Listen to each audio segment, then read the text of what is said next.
வாங்க இன்றைக்கி நம்ம சூப்பரான சுவையில் குக்கரில் எப்படி பன்னீர் பிரியாணி செய்கிறதுன்னு பார்ப்போம். அதுக்கு முதல்ல அடுப்பான் பண்ணிவிட்டு ஒரு கடாயில் 250 கிராம் பன்னீரை இந்த மாதிரி க்யூபாக கட் பண்ணி ஒரு 5 நிமிஷம் நல்லா ப்ரௌன் கலர் ஆகிற வரையும் ஃப்ரை பண்ணி எடுத்து வச்சுக்கலாம். அப்போ தான் பிரியாணியில் போட்டால் உதிராத வருங்க. இப்போ அடுப்பான் பண்ணிவிட்டு குக்கரில் பொரித்த பன்னீர் எண்ணெய் 4 ஸ்பூன் ஆட் பண்ணிக்கிங்க. 2 ஸ்பூன் நெய் ஆட் பண்ணிவிட்டு காஞ்ச பிறகு பட்டை, கிராம்பு, ஏலக்காய், அன்னாசிப்பூ, பிரிஞ்சி இலை, 10 முந்திரி, 10 திராட்சை ஆட் பண்ணிவிட்டு நல்லா பொரிய விடுங்க. இப்போ இது நல்லா பொரிஞ்சிருச்சு. பொரிஞ்ச பிறகு நீளவாக்கில் கட் பண்ண 5 பச்சை மிளகாவை ஆட் பண்ணிவிட்டு பச்சை மிளகாவை நல்லா வதக்கிக்கலாங்க. பச்சை மிளகா வதங்கின பிறகு பொடியாக கட் பண்ண பூண்டு ஒரு 8, பொடியாக கட் பண்ண இஞ்சி 1 ஸ்பூன் ஆட் பண்ணிவிட்டு இஞ்சி பூண்டையும் பச்சை வாசனை போகிற வரையும் நல்லா வதக்கிக்கலாங்க. அது வதங்கின பிறகு நீளவாக்கில் கட் பண்ணி வச்சுருக்கிற பெரிய வெங்காயத்தை இந்த மாதிரி கையால் உதுத்துவிட்டு ஆட் பண்ணிவிட்டு வெங்காயத்தை நல்லா ப்ரௌன் கலர் ஆகிற வரை ஒரு 2 நிமிஷம் நல்லா வதக்கிக்கலாங்க. இப்போ வெங்காயம் நல்லா வதங்கிடுச்சு பாருங்கள்.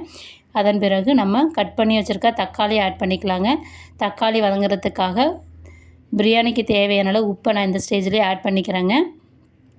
தக்காளி நல்லா நைஸாக வதங்கணுங்க. இப்போ தக்காளி நல்லா நைஸாக வதங்கிடுச்சு.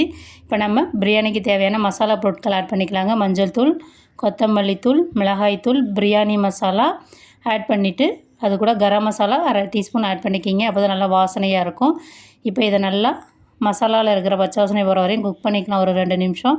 அதன் பிறகு பொடியாக கட் பண்ணி வச்சுருக்கிற புதினா, கொத்தமல்லி இலைகள் ஆட் பண்ணிக்கலாங்க. நான் கொத்தமல்லி இலைகள் மட்டும்தான் ஆட் பண்ணியிருக்கேன். இப்போ நான் 1 கப் 250 கப்பால் 1 கப் பாஸ்மதி ரைஸை 20 நிமிஷம் ஊற வச்சு நல்லா கழுவிட்டு வச்சுருக்கேங்க. அதில் ஒரு சில தண்ணி இருக்கும். அதனால் ஒரு 2 நிமிஷம் அதை நல்லா வதக்கிக்கலாம். இப்போ பாருங்கள், அரிசியில் தண்ணி எதுவும் இல்லாத நல்லா ட்ரை ஆகிடுச்சு. இப்போ நம்ம எந்த கப்பால் அரிசி எடுத்தோமோ அதே கப்பால் 2 கப் அளவுக்கு தண்ணி வச்சுக்கலாங்க.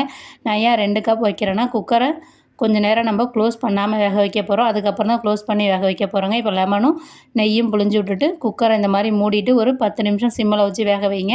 இப்போ பாருங்கள், சாப்பாடு நல்லா பாதி அளவு நல்லா வெந்து வந்துருச்சுங்க.